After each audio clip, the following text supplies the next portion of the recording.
français en plus de mal? La raison en est extrêmement simple, comme je l'explique dans mon dictionnaire amoureux des langues, où je montre l'amour pour les langues qui sort là, c'est dans le 21 chez Plon et Loïc Jacob, comme j'explique dans ce dictionnaire amoureux, eh bien, on commence l'anglais dès l'enfance dans les pays dont vous parlez, singulièrement les pays scandinaves, et même l'Allemagne, pour la bonne raison que les langues de ces pays n'ont pas du tout la diffusion mondiale du français.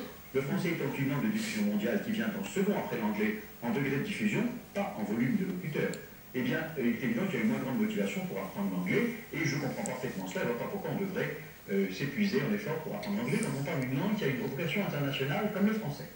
Oui, alors justement, l'anglais, vous avez raison de le dire, est à ce jour la langue véhiculaire, c'est celle des affaires, c'est celle de la diplomatie, c'est celle des échanges commerciaux. Est-ce qu'il y a une autre langue capable de la concurrencer dans les années à venir?